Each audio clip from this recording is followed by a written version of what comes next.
네, 우리 함께 인사할까요? 샬롬. 오늘 주일 예배 나오신 여러분을 주님의 이름으로 환영합니다. 우리 옆 사람과 이렇게 한번 인사했으면 좋겠는데요. 주님이 우리를 사랑하십니다. 주님이 우리를 너무나 사랑하시죠. 우리가 우리들의 문제를 놓고 간절한 마음으로 눈물을 흘리며 기도할 때 우리 주님이 그걸 들으신다는 걸 알면서도 갑자기 두려움에 휩싸일 때가 있는 것 같아요. 이 문제에, 이 어려움에 내가 갇히면 어떡하지?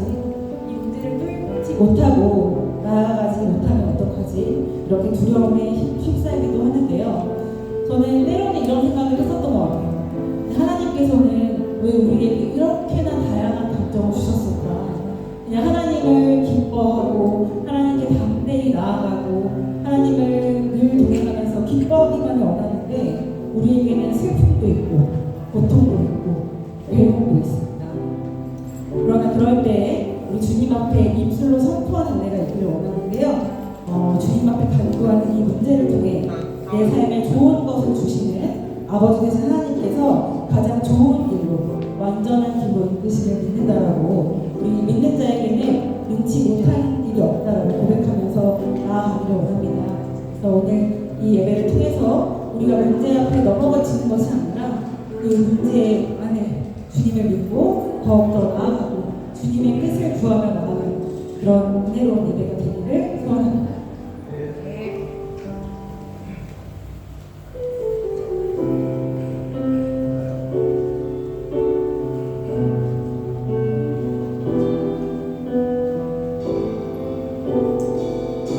마음과에 찬양하며 나옵니다. 전능하신 나의 주 하나님은 능치 못하실 전혀 없네. 우리의 모든 각구도 우리의 모든 생각도 우리의 모든 꿈과 모든 소망도 진실하신 나의 주 하나님 우리의 모든 괴로움 우리의 모든 괴로움 바꿀 수 있네. 불가능한 일을 하시고 죽은 자를 일으키시니 그를 이길 자 아무도 없네. 주의 말씀을 의지하여 깊은 곳에 금을 던져 오늘 그가 놀라운 일을 이루시는 것 보라. 주의 말씀을 의지하여 믿음으로 금을 던져 믿는 자에게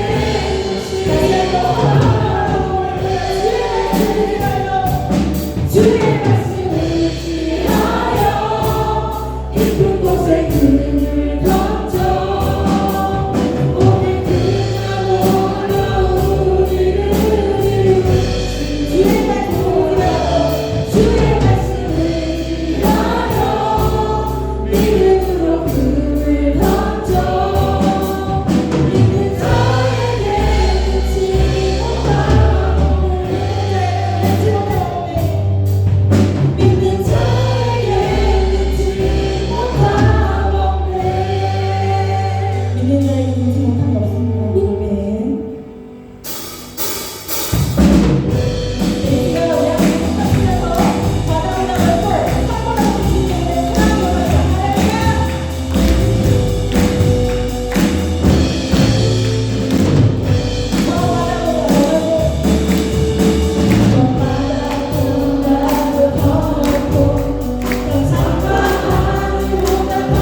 나를 숨쉬게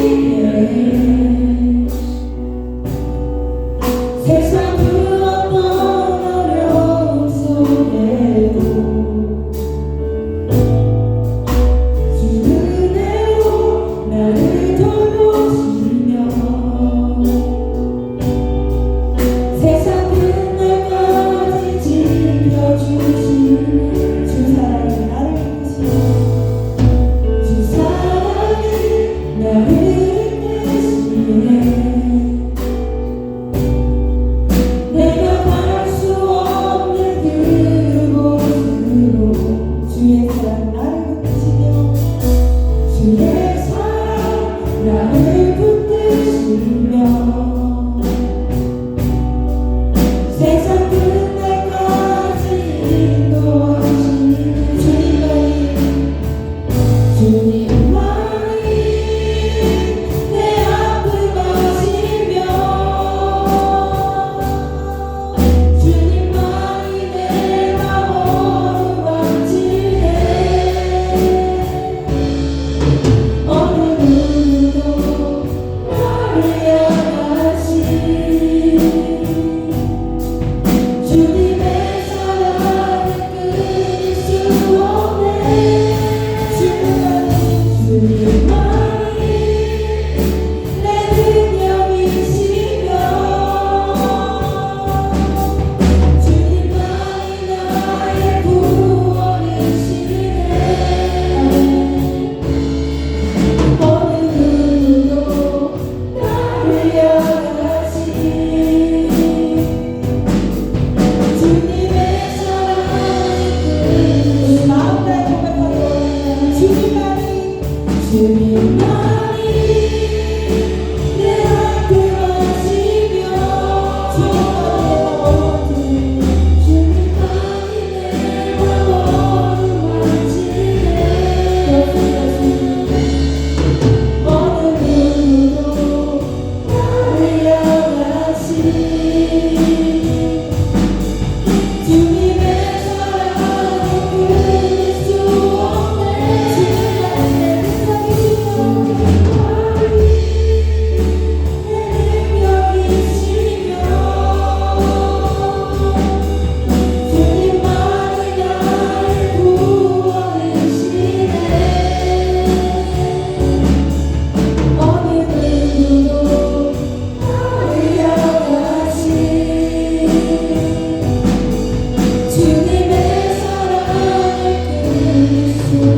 주님만이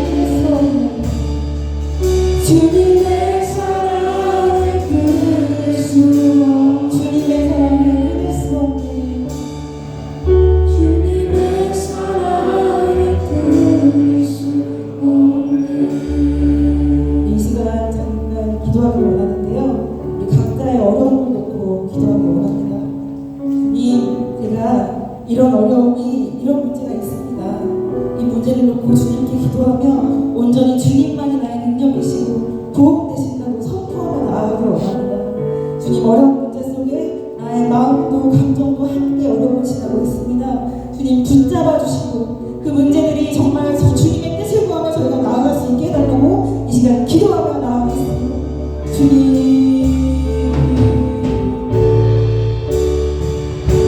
이 시간 어려움과 문제를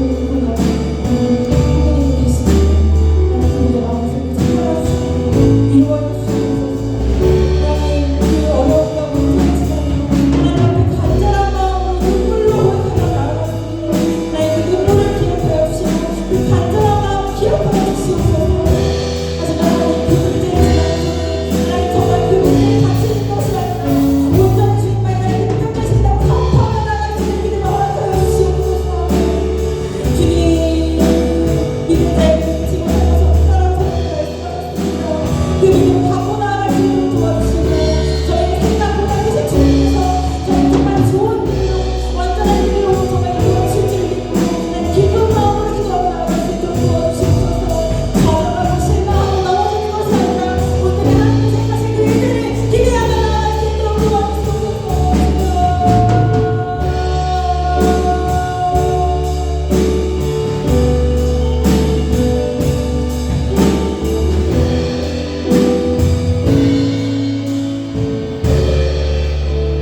잘 일어나셔서 이 시간 드리면서 준비해 나가십시오.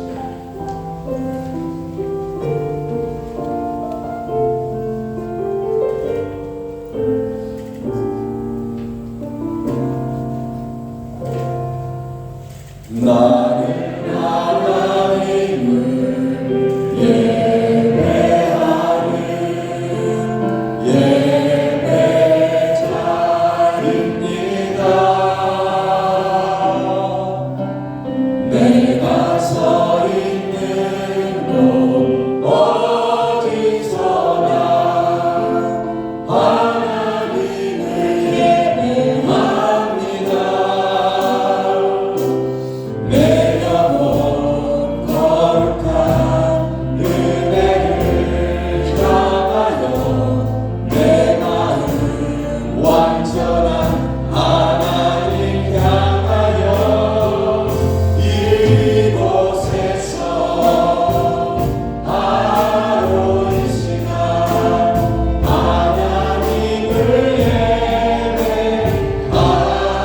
우리의 신앙의 고백을 담아드려 나의 평생에 하나님같이 소원 주의 아름다우신 보며 사랑 노래하는 것 나의 왕 되신 주님의 얼굴 구하며 그 사랑 안에 머물러 사랑 노래합니다.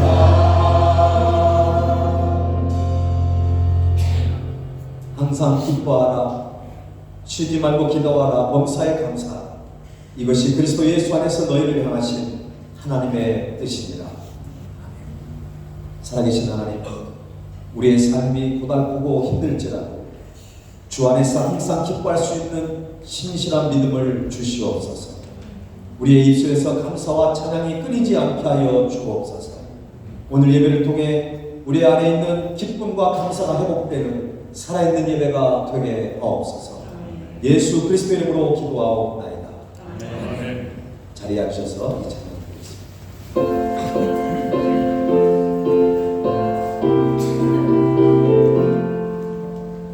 나 이제 주님의 새 생명 얻고 옛 것은 지나고 새 사람이로다. 그 생명 내 맘에 강같이 흐르고 그 사랑 내게서 매같이 빛난다. 영생을 누리라 주 안에 살리라. 오늘도 내일도 주 함께 살리라. 주 안에 감추인 새 생명 얻으리. 이전에 줬던 것 이제는 값없다.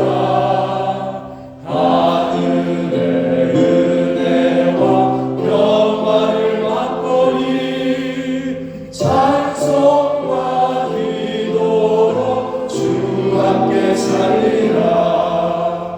영생을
사랑과 은혜가 충만한 하나님 아버지, 주님의 거룩한 성전으로 불러주시고 우리 성도들 함께 모여 예배 드릴 수 있는 은혜를 베풀어 주심에 진심으로 감사드립니다.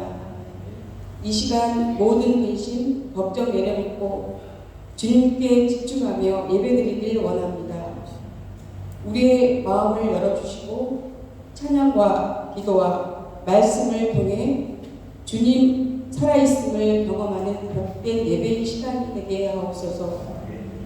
날마다 은혜를 베풀어 주시는 하나님, 지난 한 주간도 저희를 보호하시고 인도하여 주셨지만 때로는 주님의 뜻을 온전히 따르지 못하고 나약한 가운데 살았음을 고백합니다. 어떤 상황 속에서도 주님을 의지하며 흔들리지 않는 믿음을 허락하여 주시옵소서. 일상에서 하나님을 예배하며 하나님을 우리의 주인으로 모심으로 행복한 삶을 살게 하옵소서. 우리 교회를 위하여 기도합니다. 주님의 몸된 우리 세움교회가 더욱 견고히 서게 하시고 복음 전파의 생명을 충분히 감당하게 하옵소서.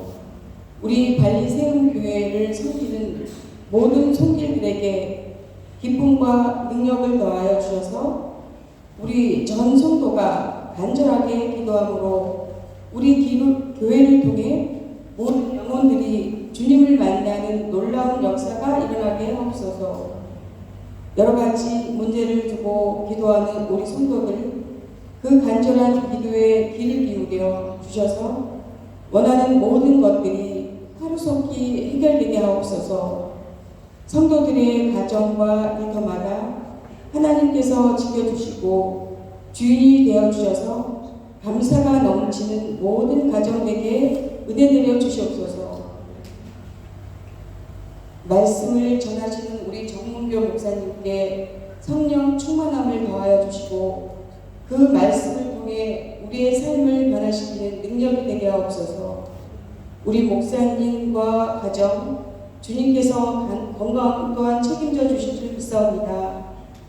교회의 각 처소에서 예배를 위해 많은 수고하는 손길들이 있습니다. 예배를 돕는 손길들의 노고와 땀이 헛되지 않도록 기억하여 주시옵소서. 또한 찬양을 인도하는 인도자에게도 은혜를 내려주셔서 찬양 가운데 하나님 문이 열리고 성도들의 마음이 열려 충만한 은혜의 시간이 되게 하옵소서. 예배의 시종을 주님께 맡깁니다. 이 모든 말씀 예수님의 이름으로 간절히 기도드립니다.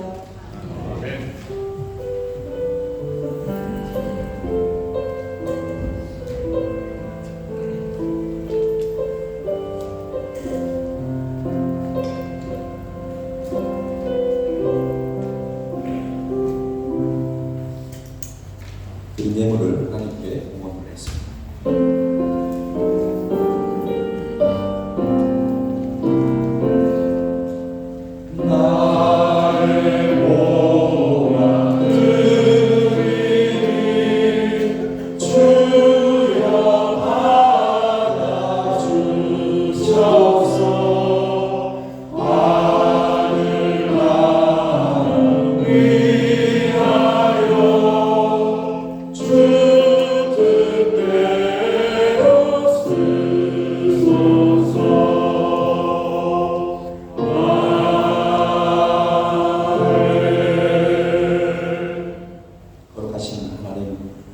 우리를 구원해 주시고 영원한 생명을 주셔서 감사드립니다.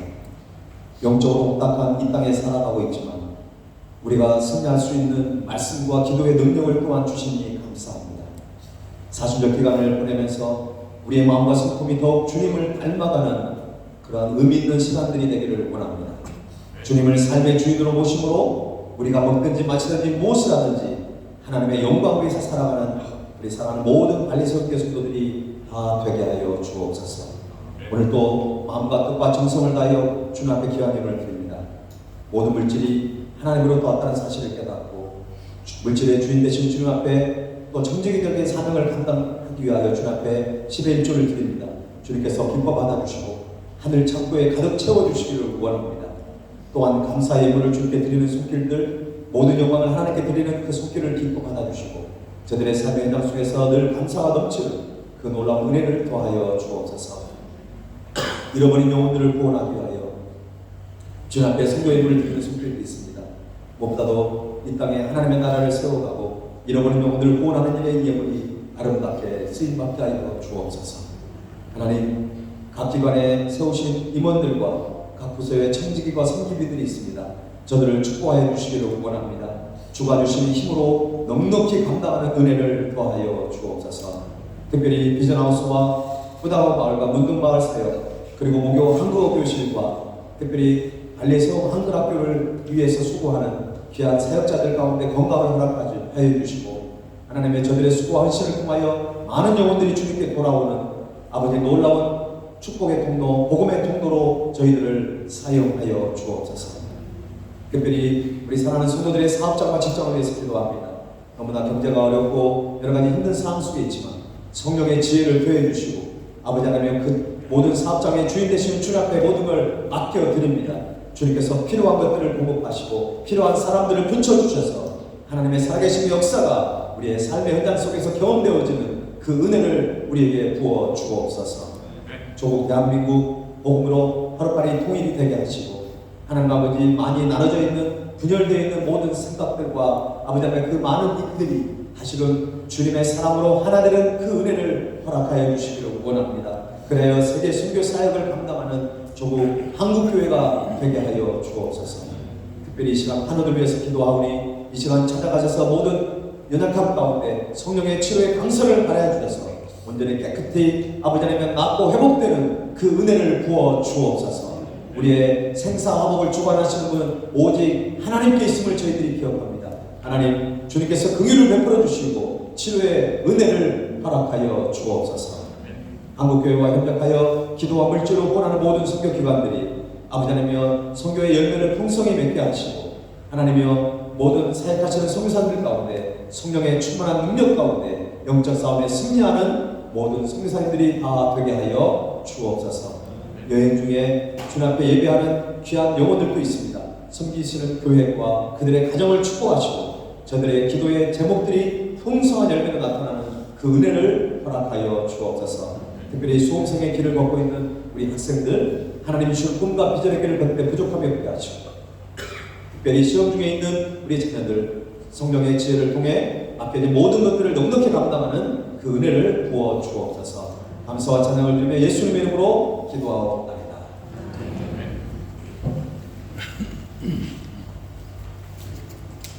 네, 오늘 교회 소식 전해드리기 전에 오늘은 두 번째 우리 포도원 소개와 특송이 있습니다. 네, 오늘 한마음 포도원 앞에 나와서 하시겠습니다. 우리 박수로 환영할까요?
저희 포도 소개 제가 하도록 하겠습니다. 저희 포도 이름은요 한마음입니다. 한마음입니다. 그 마음은 좀 이상하다. 딴 생각도 좀 아닌 것 같아요. 그래서 한마음이고요. 저희가 한인교회이잖아요. 한인교회이면서도 디아스포라 사명을 또 감당해야 되는 교회라고 알고 있습니다. 그래서 나름 열심히들 하고 있고요. 여러분들도 아시겠지만 성도가 그다지 많지가 않습니다. 그렇지만 저희한테 감당해야 될 사역들, 그리고 저희들이 하나님 나라를 만드는 데는 또 적은 성도라고 해서 길을 낼 수 없음을 매일같이 깨닫고 있습니다. 그렇다 보니까 저희 적은 성도끼리 의견이 다른 거는 서로 존중하고 인정하지만 결국엔 하나님 나라를 만들기 위해서는 한 방향으로 한 마음으로 가자라는 생각에 서로 다 같이 논의를 해서 한 마음으로 짓게 됐습니다. 일명 단결. 개인 소개는 각자 하겠는데요. 저는 세움교회 집사들 중에서 막내 집사 이상님 기억해 봐주십시오. 안녕하세요. 저는 발리세움교회 수다권 유재욱 집사입니다. 안녕하세요. 발리세움교회 찬양인도를 맡고 있는 정주영 집사입니다. 안녕하세요. 저는 이민호 엄마 김보경입니다. 저는 부족하지만 한마음의 청지기를 맡고 있는 배진희 집사입니다.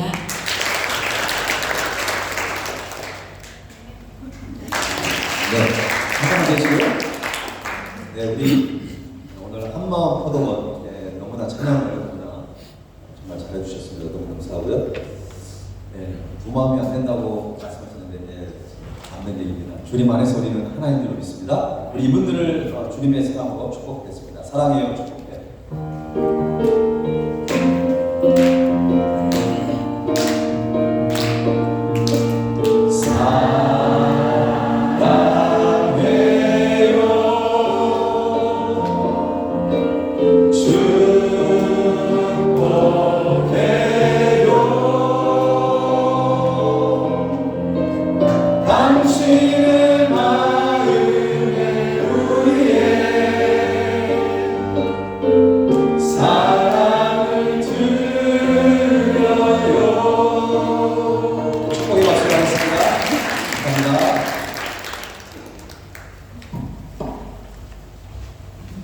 네, 귀한 찬양 감사합니다. 네, 새롭게 계속 다음 주는 한마음 포도원. 오늘 한마음 했고 다음 주가 하나원이죠. 예, 기대가 됩니다. 감사합니다. 오늘 예배에 참여한 분들을 환영하겠습니다. 네, 우리 이수연 우리 승도님, 우리 남편 되신 우리 박민식 승도님도 오늘 오셨습니다. 네, 잠깐만. 숙소를 같이 일어나서 같이 이승을 같이 잠깐 일어나서 박수 한번 하겠습니다. 네, 기다려주세요. 감사합니다.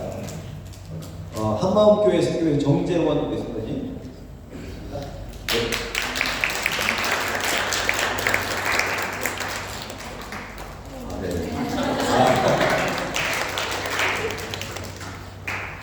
어머니 건강 때문에 기도 제목 올라왔습니다. 여러분, 어머니 위해 건강 후속 이루어질 수 있도록 여러분들이 어머니를 위해서 특별히 기대해 주시면 좋을 것 같고요.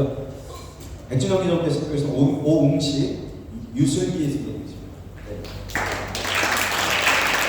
감사합니다. 네, 한가제일 성교교회 윤서영, 조호연 선생님이십니다.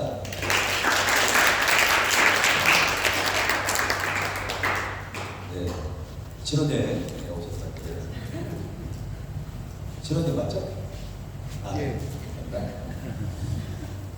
우리 이분들과 우리 또 여기 있는 분들 우리 축복하는 시간이었습니다. 우리 사랑해요, 축복해요. 네, 두 손을 뻗쳐서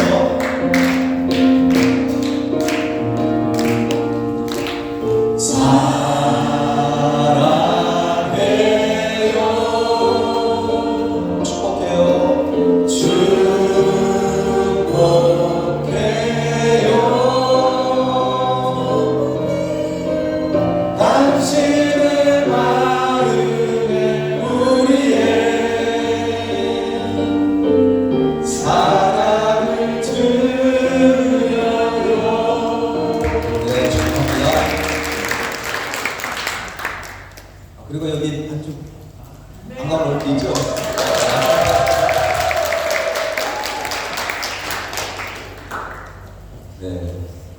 저보다 여러분이 더 반갑게 맞이하시는 것 같아요. 감사합니다. 주한자매 1년 정도 달리해서 같이 선교 사역하고 여러 가지 많은 일들을 하려고 합니다. 네. 뭐 그냥 1년이기 또 기도해보면 또 달리는 아무나 오는 것도 아니고 쉽게 떠날 수 없는 곳인 것 같습니다. 하나님의 마음이 머문 곳인 것 같아요. 기도 많이 해주시고 또 주한자매 많이 협력해 주시면 감사하겠습니다. 교회 소식을 전해드리겠습니다. 네, 오늘은 40절 둘째 주간을 보내고 있습니다. 말씀 묵상과 기도에 힘쓰는 40절 기간이 되기를 소원합니다. 어제 여전도의 주간으로 내세운 바자회를 처음으로 진행했는데 너무나 풍성하게 여러분들 꼼꼼하게 잘 준비해 주셔가지고 참 좋은 시간들이 되었던 것 같습니다. 몸은 좀 피곤해도 여러분들이 정말 잔치 분위기였고 또 달래세움 한글학교를 또 알릴 수 있는 또 세움교회를 알릴 수 있는 좋은 기회가 된 것 같습니다. 함께 주신 모든 성도님들과 레전드 회원들에게 너무나 감사합니다. 또 우리 남성교회에서도 오셔서 엄청 응원해 주셨죠, 그죠? 우리 모두에게 우리 축복의 박수 한번 할까요?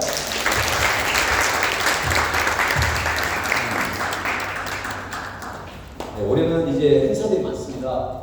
네, 전교인 복음성과 교련대회도 있고 또 체육대회도 예정되어 있는데 올 한 해 우리가 주님 안에 사랑을 하나 되는 것을 계속 이루어가기를 원하고 우리 맡겨진 사역들을 잘 감당했으면 좋겠습니다. 포도원 소개와 특성, 오늘 한마음 포도원 잘 하셨고요. 다음 주는 하나원 포도원이고요. 식당 공사 순서를 안내해 드리고 있습니다. 네, 오늘부터 시작이 되니까 세움 포도원 오늘 식사 후에 좀 수고해 주시고요. 다음 주는 한마음 포도원에서 섬겨 주시면 감사하겠습니다. 세가족을 위한 풍성한 상고의 초대 그리고 성경 탐구 40의 수업과 계속 진행 중에 있습니다. 많이 기도해 주시면 감사하겠습니다. 네, 오늘 우리에게 주신 하나님의 말씀은 누가복음 18장 35절에서 43절입니다. 빌만 또한 하리니 루파스 라살 글라바블라스 아야 피가플루 리마 사파이 누가블루 리마. 네, 누가복음 18장 35절에서 43절입니다. 우리 한 절씩 교독하겠습니다. 제가 먼저 읽겠습니다. 여리고에 가까이 가셨을 때에 한 맹인이 길가에 앉아 구걸하다가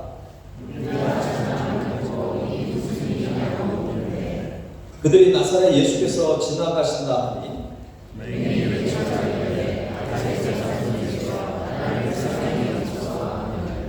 앞서 가는 자들이 그를 꾸짖어 잠잠하라 하되 그가 더욱 크게 소리질러 다윗의 자손이여 나를 불쌍히 여기소서 하는지라.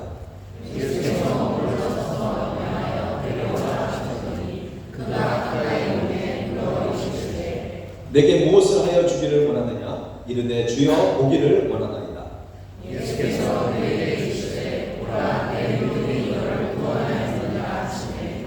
함께 읽겠습니다. 곧 보게 되어 하나님께 영광을 돌리며 예수를 따르니 백성이 다 이를 보고 하나님을 찬양하니라.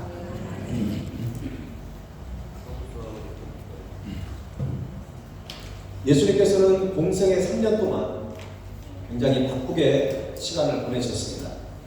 많은 병자들을 고쳐주시고 또 귀신 들린 자를 귀신을 쫓기도 하시고 특별히 하나님의 나라에 대해서 가르치시고 선포하셨습니다. 때로는 너무 바쁘셔가지고 식사할 시간도 없는 그런 날들도 있었습니다. 그러다 보니까 예수님은 어떤 지역을 이동하실 때 넉넉하게 구경을 하면서 이동하는 것이 아니라 굉장히 서둘러서 다니셨을 것입니다. 그런데 특이하게 성경을 자세히 읽다 보면 어느 순간에 예수님이 길을 서둘러 가시다가 갑자기 길에서 멈추신 일들이 있습니다. 예수님께서 가시던 길을 멈추어 서서 어떤 분명한 의도와 목적으로 어떤 행동을 하셨던 장면들이 있습니다. 예수님이 가던 걸음을 멈추실 때에 12년 동안 혈류증을 앓았던 여인이 치유함을 받은 사건이 기록되어 있죠. 나인성 과거의 죽은 자를 다시 살리셨던 장면도 성경에 기록되어 있습니다. 그리고 이제 다음 주에 우리가 살펴볼 그 삭개오에 대한 얘기가 있는데, 예수님께서 그 삭개오 앞에 머물러 서서 삭개오야 내려오라, 내가 너희 집에 오늘 유하겠다라고 말씀하시면서 삭개오를 만나주시고 삭개오의 가정이 온전히 구원받는 놀라운 역사가 일어나게 됩니다. 이처럼 예수님이 머물러 서서 예수님이 계신 곳에는 언제나 하나님의 역사가 일어난다는 것입니다.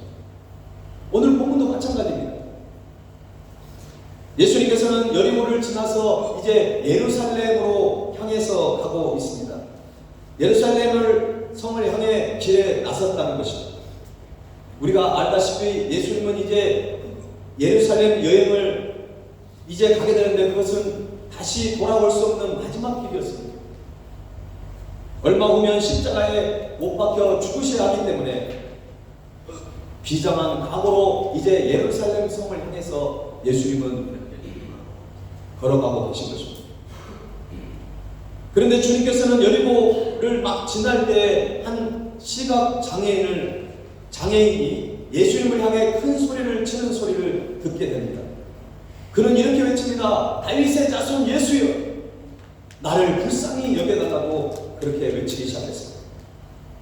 그러니까 주위 사람들이 시끄럽다고 좀 조용히 하라고 오히려 그를 꾸짖습니다. 그런데 이 시각장애인의 다윗의 자손 예수여, 나를 불쌍히 여기소서라고 하는 그 외침의 소리를 들었던 예수님은 그 시각장애인을 오히려 자기에게 데려오라고 제자들에게 말씀하십니다. 예수님은 한 영혼의 간절한 부르짖음을 외면하지 않으셨습니다. 예수님께로 나온 그에게 주님은 내게 무엇을 하여 주기를 원하느냐고 묻습니다. 그러자 이 사람은 주여 보기를 원합니다라고 말합니다.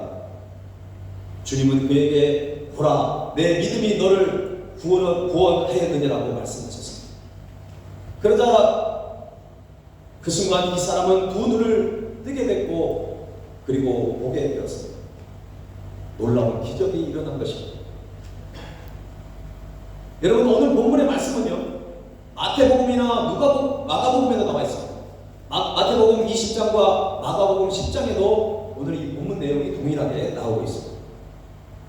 조금씩 다른 부분이 있고 또 동일한 부분이 있습니다. 먼저 조금씩 다른 부분들을 좀 우리가 좀 살펴봤으면 좋겠습니다. 마태복음 20장에 보면은 시각장애인이 한 명이 아니라 두 명이 나오고 있습니다. 그리고 예수님께서 시각장애인을 고치실 때 오늘 누가복음에는 나오지 않았지만 그들의 눈을 만지시고 치료하셨다는 장면이 나옵니다. 예수님이 능력이 없으셔서 만지신 것이 아니라 그 시각장애인을 눈을 터치해 주신 것입니다. 그의 아픈 부분을 만져주셨다는 것입니다. 여러분, 이 장면을 우리가 깊이 묵상해 보면 하나님의 마음이 느껴지지 않습니다. 우리가 누군가를 정말 사랑하면 우리가 사랑의 터치를 하는 것입니다. 여러분, 인간관계 전문가인 게리 체프만이라고 여러분 많이 들어보셨어요. 그의 유명한 저서가 있죠. 5가지의 그 사랑의 언어에 대해서 책을 쓰는데 이게 아주 세계적으로 베스트셀러가 됐죠. 5가지 사랑의 언어가 뭡니까? 첫 번째는 인정하는 말입니다. 상대방을 인정해주는 그 말을 했을 때 사랑이 전달되고 그 관계가 회복이 될 수 있습니다. 두 번째는 함께하는 시간입니다. 근데 함께 있다고 해서 그 장소에만 있어서는 안 돼. 여기서 함께한다는 것은 서로 공감해주면서 서로 기뻐하고 또 아파했을 때는 함께 아파해줄 수 있는 그런 함께하는 시간입니다. 그리고 세 번째는 선물입니다. 선물 좋죠. 여러분, 누군가 여러분에게 선물을 준다고 해서 싫어하는 사람이 있습니까? 네, 선물을 싫어하는 사람은 없어요. 우리가 때로는 마음을 표현해야 되는 것입니다. 그리고 네 번째는 봉사입니다. 봉사. 우리가 사랑해주고 섬겨주는 그런 마음을, 그런 언어를 썼을 때 사랑의 관계가 회복이 된다는 것입니다. 그리고 마지막이 바로 스킨십입니다.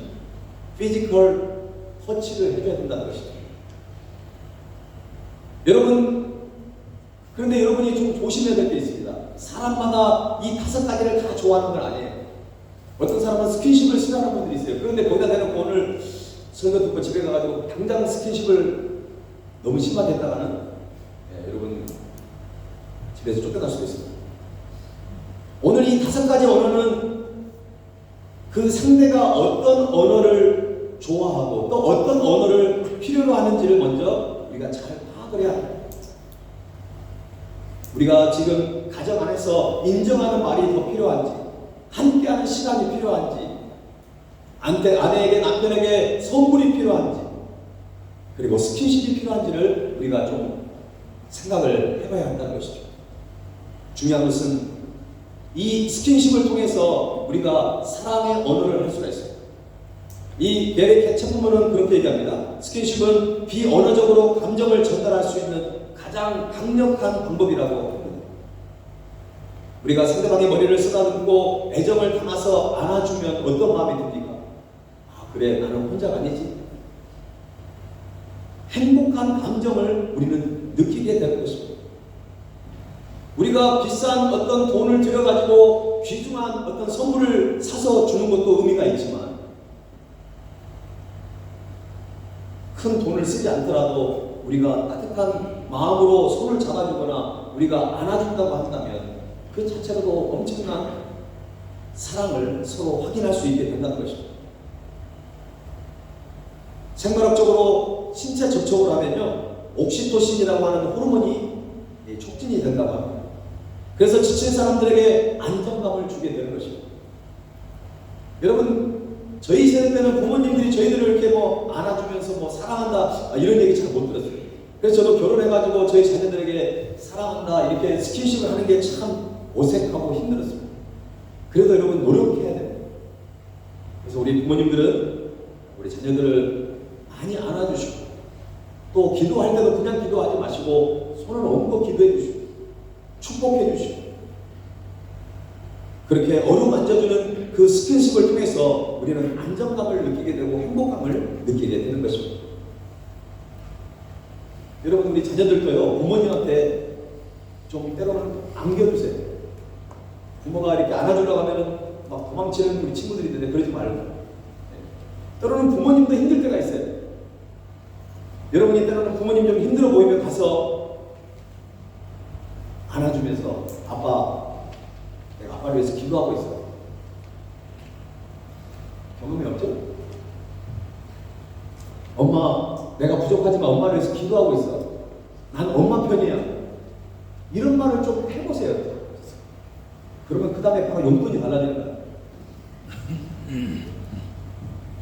서로를 위해서 좀 더 배려하고 사랑하는 마음을 품을 때 아름다운 공동체를 우리는 이루어갈 수 있습니다. 여러분, 마가복음 10장에서는 또 이런 내용이 좀 다릅니다. 마가복음 10장에는 드디어 시각장애인의 이름이 구체적으로 나오고 있어요. 그는 디모데의 아들 바디메오라고 마가복음 10장에는 기록되어 있습니다.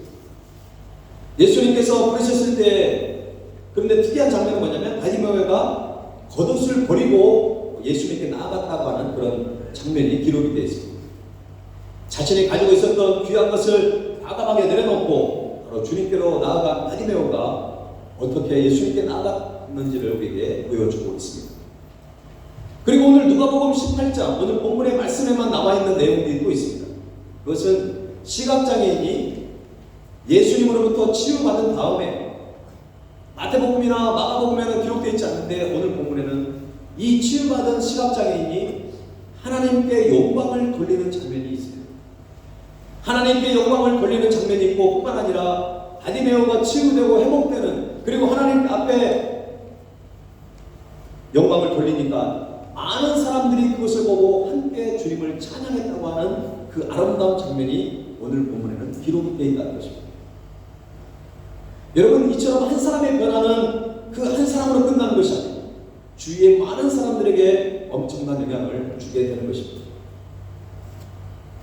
이 한 사람 때문에 다른 많은 사람들이 하나님의 살아계심을 경험하게 됐고 하나님께 찬양과 영광을 돌리게 된 것입니다.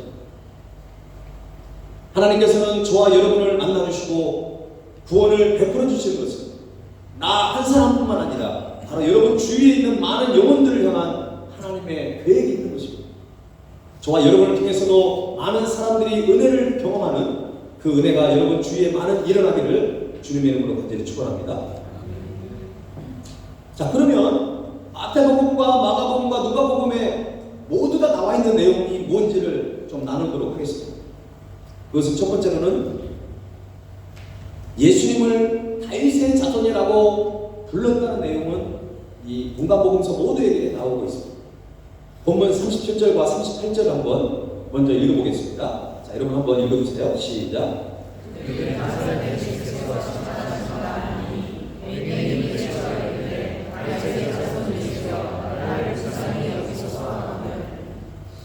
바디메오가 예수님을 다윗의 자손 예수여라고 불렀다는 것은요, 너무나 놀라운 것입니다. 우리야 너무나 당연한 것이고 자연스러운 거지만 그 당시에 다윗의 자손 예수여라고 부른다는 것은 다윗의 자손, 결국 이것은 메시아력이야. 다윗의 자손에서 메시아가 나올 것이라고 하는 그 구약 성경에 예언되어 있는 그 내용이기 때문에 예수님을 다윗의 자손이요 이 얘기는 뭐냐면 예수님은 메시아이십니다. 예수님은 그리스도이십니다라고 하는 고백이에요. 그렇기 때문에 엄청난 고백이라는 것입니다. 바로 바디메오는 구약 시대에 예언되어 있던 오실 메시아가 바로 예수님이라는 사실을 고백하고 지금 선포하고 있는 것입니다. 그 당시에 성경을 열심히 연구하고 율법을 철저히 지켰던 바리새인들이나 사두개인들이나 서기관들은 예수님을 메시아로 받아들이지도 않았고 예수님을 메시아로 그렇게 깨닫지도 못했다는 것입니다. 그런데 앞을 보지 못한 이 시각장애인은 예수님을 메시아로 알아봤다는 것입니다. 왜 그랬을까요? 비록 그는 육체적으로는 시각장애인이지만 영적으로는 영안이 열려있는 사람, 영적으로 영적인 시각을 가지고 있는 그런 바디메오였던 것입니다. 지난주에 말씀을 나눴던 그는 깨달음의 은혜를 누리고 사는 것입니다. 마태복음과 마가복음, 누가복음 모두 나온 내용 중에 두 번째는 예수님께서 바디메오를 만나기 위해서 발걸음을 멈추셨다는 것입니다. 예수님께서 예루살렘을 향해서 그리고 여리고에서 이제 가게 되는 거죠. 요즘에 성경 탐구 여러분 기억나시죠? 여리고는 굉장히 낮은 지역에 있어요. 마이너스 200이라고 하죠. 그러니까 여리고에서 예루살렘으로 올라가는 것이고 예루살렘에서는 여리고로 내려가는 것이죠. 그래서 성경에서 그렇게 기록되어 있는 것입니다. 지금 여리고에서 예루살렘으로 올라가는 그 과정 속에서 지금 시각장애인을 지금 만나게 된 것입니다. 그런데 걸어가고 있는데 어때요? 갑자기 뒤에서 다윗의 자손 예수여 나를 불쌍히 여겨달라고 한 거예요. 제자들이 시끄럽다고 하니까 그 사람이 더 큰 목소리로 다윗의 자손 예수여 라고 더 크게 외쳤던 것이죠. 예수님의 발걸음이 갑자기 멈췄어요. 단순히 예수님 나를 도와주세요, 예수님 나를 고쳐주세요 이렇게 했으면 오히려 예수님은 그냥 지나가버릴 수 있었을 거예요. 왜 그 당시에 뭐 한두 사람이 예수님 앞에 고쳐달라고 왔겠습니까? 예수님이 죽은 사람도 살리셨기 때문에 그 소문이 아주 하다했기 때문에 많은 환자들이 예수님께 나왔어요. 예수님이 걸어가시다가 왜 갑자기 멈추었었을까요? 바로 그의 고백이었습니다. 자신들은 시각장애인을 바라볼 때 예수님의 제자들이 시각장애인들을 바라봤을 때 그저 저 사람이 어떤 죄를 저렇게 비참하게 사랑할 것인가, 그리고 저가 왜 우리의 이 가는 발걸음을 멈추게 하느냐라고 제자들은 생각했지만 예수님은 다윗의 자손 예수여라는 그 얘기를, 그 외침을 듣고 가던 발걸음을 멈추어 섰던 것입니다. 여러분, 우리가 신앙생활 할 때 중요한 것은 바른 신앙생활을 해야 됩니다. 예수님을 우리가 아는 것이 중요한데 정말 정확하게 알아야 합니다. 오늘 바디메오는 다윗의 자손 예수라고 메시아로 그를 인정하고 고백하는 그 장면이 오늘 본문에 나와 있는 것입니다. 마태복음과 마가복음, 누가복음에 모두 나온 내용 세 번째는 치유받은 바디메오는 곧바로 예수님을 따르는 제자가 되었다는 것입니다. 여러분 43절 말씀을 한번 볼까요? 43절 시작. 곧 보게 되어 하나님께 영광을 돌리며 예수를 따르니 백성이 다 이를 보고 하나님을 찬양합니다. 참 이 장면을 보세요. 저는 너무 어제 말씀을 준비하다가 이 장면이 너무 감동적이었어요. 너무나 아름다운 장면이었어요. 허름한 옷을 입고 길거리에서 구걸하고 있었던 거지 바디메오가 그가 예수를 만나고 치유받고 더 감동적인 것은 그가 곧바로 예수님을 따랐다는 것입니다. 여러분 지금 바디메오가 평상시에 내가 만일 단 하루라도 내가 볼 수 있다고 한다면 하고 싶은 일이 얼마나 많았을까? 그가 보고 싶고 그가 만나고 싶고 그가 가고 싶고 그가 어디에서 하고 싶었던 그런 바람들이 얼마나 많이 있었을까? 근데 그것을 다 내려놓고 지금 예수님을 따라 나섰다는 것입니다. 이것이 얼마나 감동적인지 모르겠어요. 그야말로 영화의 한 장면입니다. 그리고 말씀을 준비하다 보니까 오늘 이 본문의 영화의 주인공은 바로 거지 바디메오였어요. 그는 예수를 만나고 완전히 전혀 새로운 인생을 살게 된 것입니다. 여러분 원래 바디메오는 어떤 사람이었나요? 길거리에서 구걸을 하지 않으면 살아갈 수 없는 사람이었어요.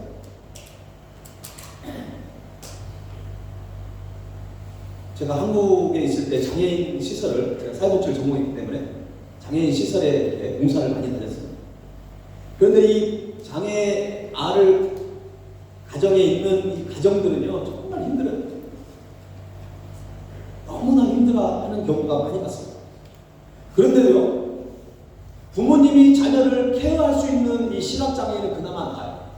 근데 오늘 이 바디메오는요 길거리에서 구걸을 하고 있어요. 거지의 삶을 살았어요. 그건 뭐냐면 시각장애인, 앞을 보지 못한 그 엄청난 어려움이 있지만 더 큰 어려움은 아무도 자기를 돌보지 않고 있다. 심지어는 아마 가족으로부터 버림받았을 겁니다. 여러분 그 증거가 뭔지 아십니까? 이 바디메오의 뜻을 보면 알아요. 이 바디메오의 바는 뭐냐면 아들이라는 뜻이에요. 그러면 바디메오니까 뭐예요? 디모데의 아들 이런 뜻이에요. 디메오의 아들, 바디메오, 디모의 아들 이런 뜻이에요. 그러니까 뭐예요? 지금 바디메오라는 것은 정식 이름이 아니라는 거예요.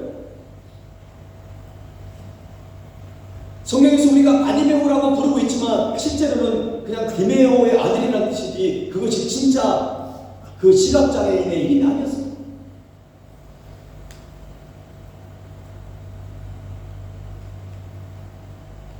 자신의 이름도 제대로 없을 정도로 비참한 인생을 살아왔던 사람이 바로 바디메오였던 것입니다. 그야말로 내세울 것이 아무것도 없는 사람이었죠. 육체적으로는 혼자서는 아무것도 할 수 없는 시각장애인이었고 가정이나 주위 사람들에게 커다란 짐이 되었던 사람이었습니다. 이런 절박한 사람에게 예수님은 유일한 소망이었습니다. 이 시각장애인은 예수님에 대한 소문을 들었던 것 같습니다. 그리고 예수님을 메시아로 믿고 있었던 것이죠. 사랑하는 여러분, 참된 믿음, 능력 있는 믿음은 예수님을 메시아로 믿는 믿음입니다. 예수님을 구원자로 믿는 믿음, 예수님을 하나님의 아들로 받아들이는 믿음이 참된 믿음인 줄로 믿습니다. 여러분에게 예수님은 어떤 분입니까? 단순히 나의 필요를 채워주는 분, 내가 힘들 때 하나님 앞에 기도하고 하나님 앞에 기대는 그런 분으로만 여러분 생각하고 있지 않습니다. 오늘 여러분 42절 말씀을 한번 읽겠습니다. 시작. 예수께서 그에게 이르시되 보라 내 믿음이 너를 구원하였느니라 하시니. 도대체 무엇이 예수님의 발걸음을 멈추게 했을까요? 예루살렘 성을 향해 급히 가고 계신 예수님의 발걸음을 멈추게 한 그 놀라운 원인은 무엇입니까? 바로 성경은 바디메오의 믿음이라고 있다고 지금 기록하고 있어요. 여러분이 얼마나 신앙생활을 해오셨습니까?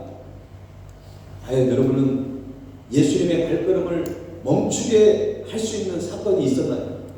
그런 고백이 있었나요? 그런 헌신이 우리가 있었을까요?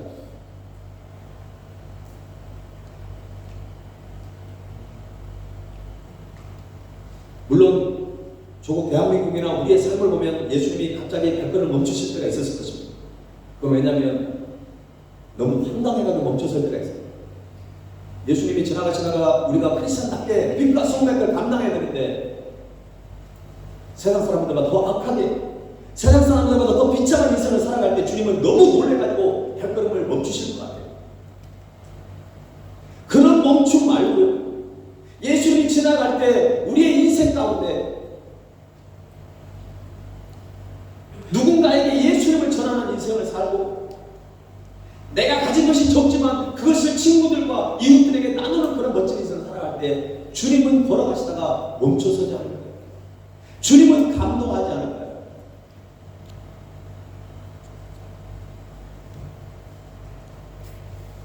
바디메오는 비록 육체적으로는 시각장애인이었지만 예수님을 메시아로 알아봤다는 것입니다.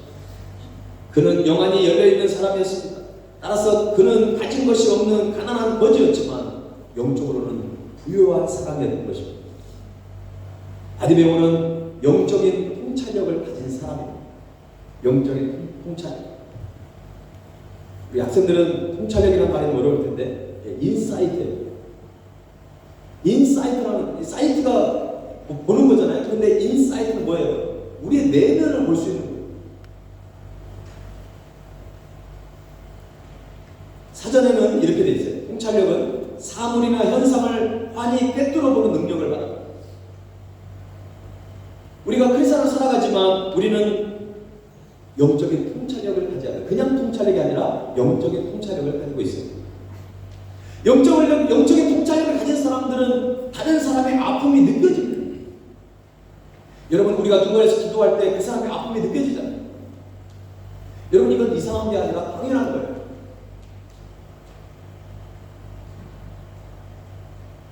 우리는 사실은 말을 안 해서 그렇지 서로를 너무나 잘 압니다. 저 사람이 나를 사랑하는지, 저 사람이 나에 관심이 있는지, 저 사람이 나를 존중히 여기는지를 우리는 금방 알아요.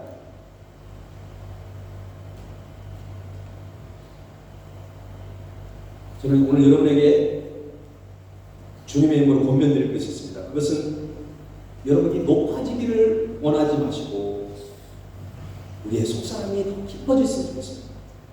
높음의 사람보다 깊음의 사람이 되시기를 간절히 축원합니다. 우리가 자꾸 높아지려고 하면 힘들어요. 때로는 실망하고 좌절하고 넘어져요. 그러나 우리가 나이가 들면 들수록 그리고 신앙생활을 하면 할수록 우리의 영적인 그 신앙의 깊이가 더 깊어진다고 한다면 그 삶은 행복한 인생이 되는 것입니다. 하나님이 원하시는 삶을 살아낼 수 있는 거죠. 그래서 높음보다는 깊음의 사람이 되어야 하는 것입니다. 누가복음 18장에는 부자에 대한 얘기가 이미 나왔잖아요. 18장 앞에 부분에 부자에 나오고 그 어리석은 부자잖아요.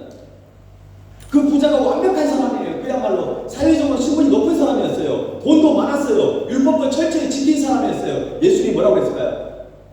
재산을 다 팔아가지고 가난한 사람에 나눠주라고 하니까 갑자기 고민이 되기 시작합니다. 여러분, 예수님은 오해하지 말라고 했죠? 예수님은 우리가 먹고 살 것도 다 팔아가지고 가난한 사람에 나눠주는 그런 차원이 아니라는 것이 그 부자를 테스트한 거예요. 결국.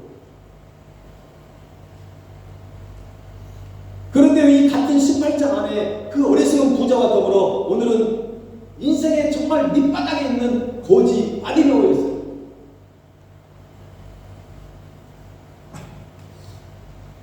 참 성경은 그래서 몰라요. 오늘 우리는 거지 바디메오를 통해서 우리는 교훈을 얻어야 되는 것입니다. 여러분, 인생을 살아갈 때도요, 정상적이고 부유하고 넉넉하고 높은 위치에 있는 사람을 통해서 배우는 것도 있지만 정말 놀라운 삶의 지혜와 진리는요, 때로는 정상적이지 못하고 굉장히 아픔 속에 있고 가운데 있는 사람들을 통해서 우리가 배울 수 있는 것입니다. 그래서 헨리 나우에는 하버드 대학의 교수 자리를 내려놓고 그 인생의 말년에 장애인 단체에 들어갔습니다. 그 단체에 있으면서 수많은 깊이 있는 영성의 책들을 엄청나게 펼쳐지기 시작합니다.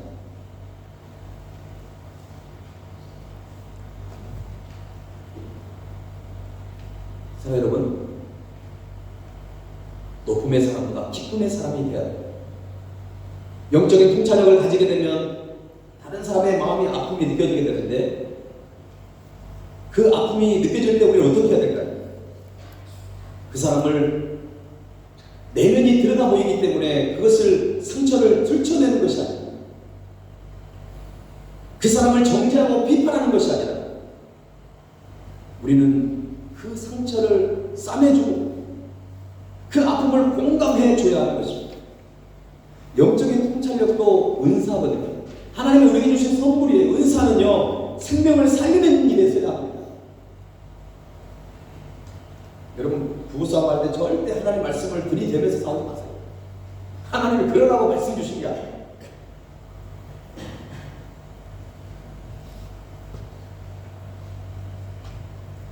저희 아이들이 이제 그 농담만 진담만 해가지고 가끔 그럴 때가 있어요. 목사님이 그러면 돼? 그러면 저는 그러죠? 그럼 목사님 아들은 그러면 되니? 농담이지만 이렇게 싸우면 안 되는 거죠. 신앙적인 거 가지고 서로를 아프게 하고 힘들게 해서는 안 돼요. 생명을 살리고 서로를 위로하고 공감해주는 일에 하나님의 은사를 사용해야 합니다. 그러면 그 은사는 더 확대되고 더 놀라운 은사가 주어지게 되는 것입니다. 남을 힘들게 하고 상처를 더 아프게 해버린다면 그 은사는 하나님이 걷어가 버려요. 모든 은사는 영혼 구원하고 연결되어 있어요. 내 자신을 나타내고 내 자신의 유일에서 사용하라고 주신 것이에요. 우리의 물질도, 우리의 건강도, 우리의 젊음도, 우리의 열정도, 우리의 가족도 마찬가지예요. 심지어는 우리 교회도.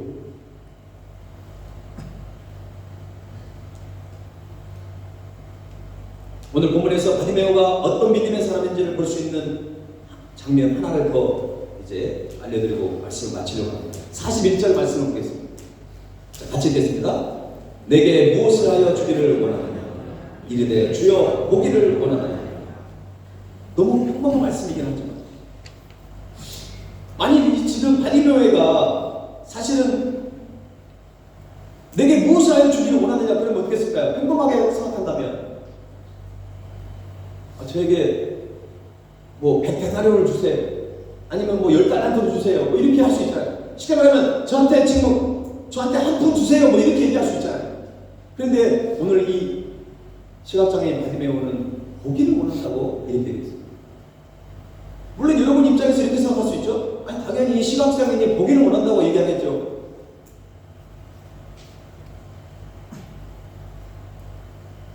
길거리에 나가서 어떤 시각장애인이 제가 자매님 뭘 원합니까? 그러면 저한테 목사님 저 보기를 원합니다. 저한테 이러질 않겠죠. 왜? 그 사람이 보기를 원한다고 저한테 얘기해봤자 저는 그를 보게 할 수 있는 능력이 없어요. 물론 간절히 기도하면 하나님 역사하시면 가능한 일이긴 하지만 오늘 이 시각장애인이 예수님 때 내가 보기를 원한다는 것입니다. 내 시각을 회복시킬 수 있는 분이 바로 당신이라고 고백하는 것입니다. 오늘 이 고백은 단순히 내가 그냥 시력을 회복하기를 원합니다. 이런 차원만이 아니라 의학적으로도 그 무엇으로도 나를 고칠 수 없는 앞을 볼 수 있는 그 상황이지만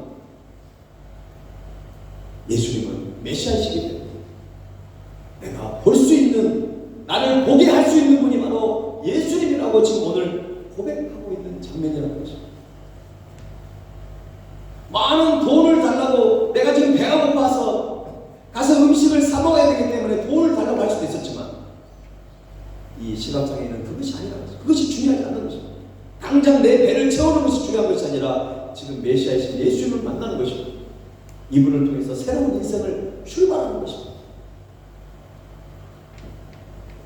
여러분 너무나 멋진 장면 아닙니까? 진짜 조금 전만 해도 거지였어요. 많은 사람들이 거들떠보지 않는 사람이었어요. 지저분한 옷을 입고 냄새가 나는 펄펄 풍기는 그런 그야말로 인생에 아주 비참한 인생을 살고 있는 거지 바디메오였죠. 그가 예수를 만나고는 완전히 새로운 인생을 살게 된 것입니다.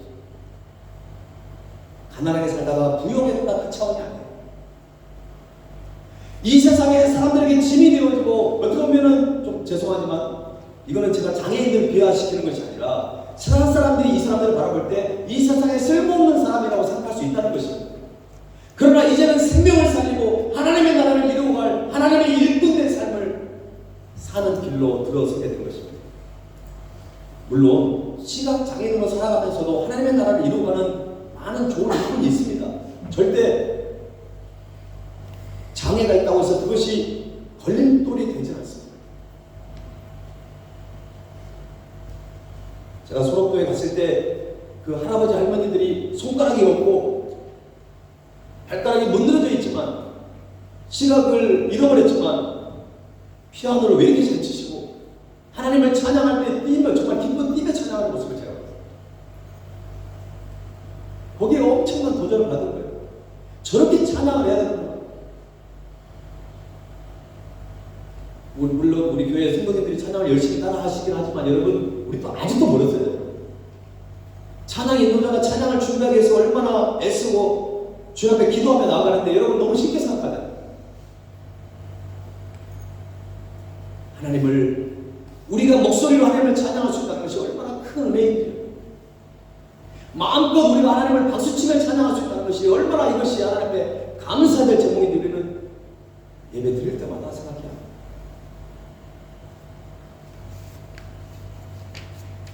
오늘 본문에서 예수님께서 바디모의 옆을 지나갈 때 예수님의 발걸음을 멈추게 서게 한 그 믿음을 우리도 소유할 수 있기를 간절히 소원합니다. 그렇다고 한다면 하나님은 우리를 새로운 인생을 선물로 주실 것입니다. 남은 인생을 영적 통찰력을 가지시고 내 자신만을 위해서 살아가는 것이 아니라 하나님께 영광을 돌리는 멋진 인생을 살아갈 수 있기를 주님의 이름으로 간절히 축원합니다. 오늘 말씀을 생각하면서 제가 주님께 드리며 나가십시오. 우리 그 자리에 일어나겠습니다.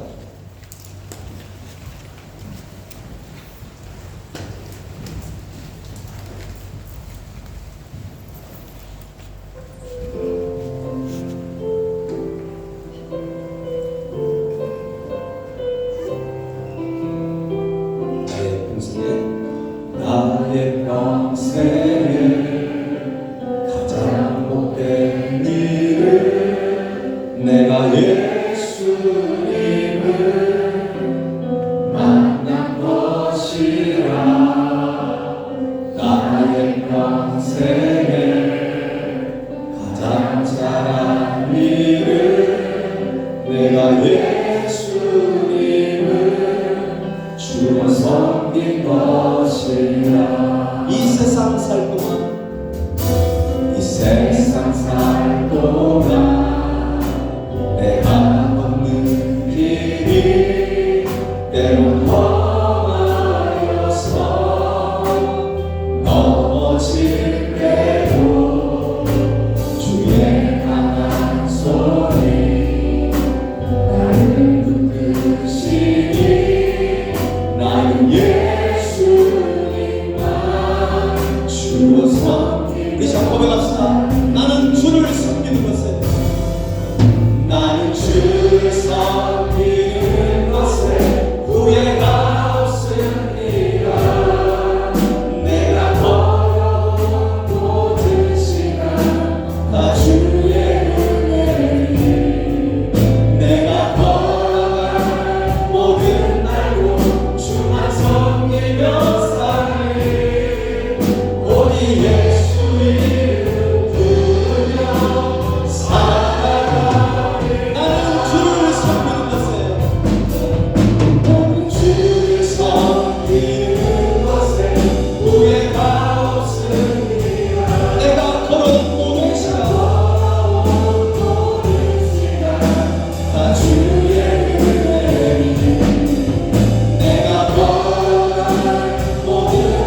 여러분이 찬양 한번 묵상해 봅시다. 여러분이 이 시간 하나님 앞에 그렇게 고백할 수 있습니까? 주님, 내 평생에 가장 복된 일은 내가 예수를 만난 것입니다. 나의 평생에 가장 잘한 일은 내가 예수님을 주로 섬기는 것이라고 고백할 수 있습니다.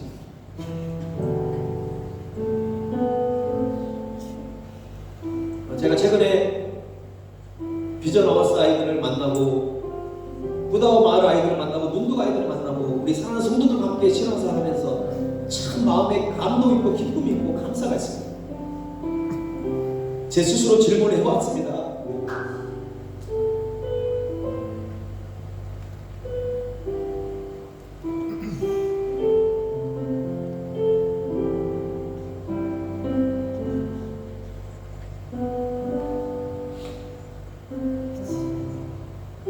(2019년에) 파리를 떠나고 다시 오려 한다면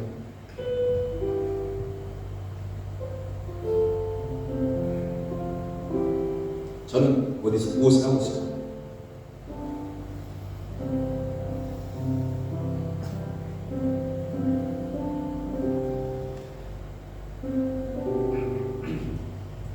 여러분이 예수를 믿지 않았다면, 예수를 만나지 않았다면 여러분 지금 무엇을 하고 있습니까? 여러분이 세상에 많은 나라들이 있지만 인도네시아 발리 땅에 살지 않았다면 여러분 지금 어떤 모습을 가지고 있습니까? 어떤 집사님들 그렇게 고백하더라고요. 자기가 발리 살았기 때문에 예수를 만날 수 있었다는 거죠. 여러분이 부모님이 계시기 때문에, 부모님의 그 기도 때문에 여러분이 이 자리에 있을 수 있는 것입니다. 여러분을 위해서 눈물로 기도했던 그 한 사람의 기도 때문에 여러분이 이곳에 있는 것입니다. 우리 교회 안에 송사님들이 많습니다. 세상에 많은 나라 가운데 인도네시아 발리 땅으로 이곳에 부르셨기 때문에 우리가 이곳에 있을 수 있습니다. 이것은 나의 선택이 아니라 하나님의 부르심이었고 우리를 향한 하나님의 놀라운 마음. 사랑의 주님, 오늘 거지 발리되어 인생을 바라보면서 너무나도 인생이 밑바닥 속에 있었지만 주님을 향한 진실한 믿음을 가지고 좌절하거나 근심하거나 낙심하거나 극단적인 생각을 하지 않았는데 우리는 너무나 많은 것을 가졌지만 내 자신의 삶을 돌아보면서 포기하고 싶고 내려오고 싶고 극단적인 생각을 하는 우리 어리석음을 용서하시고 하나님 다시 한번 주님을 붙들기를 원합니다. 남은 인생 주님만을 섬기며 살기를 원합니다.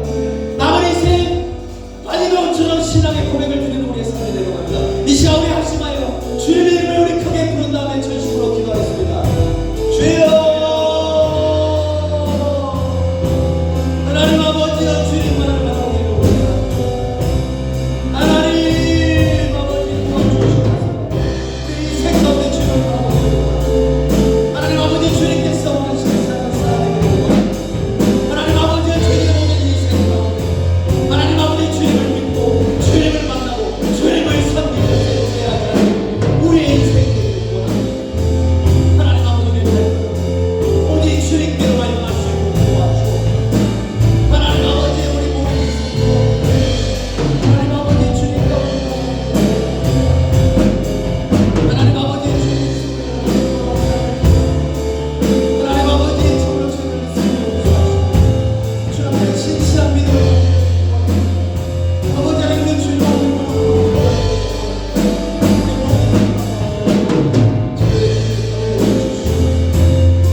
지금은 우리를 위해 십자가의 길을 걸어가신 주 예수 그리스도의 독생자 예수 그리스도를 아낌없이 땅에 보내주신 하나님 아버지의 높으신 사랑과 성령님의 감동 감화 역사하심이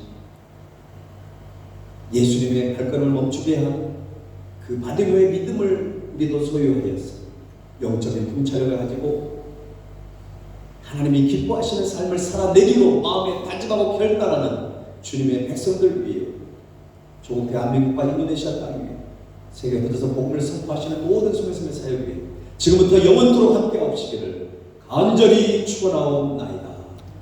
아멘.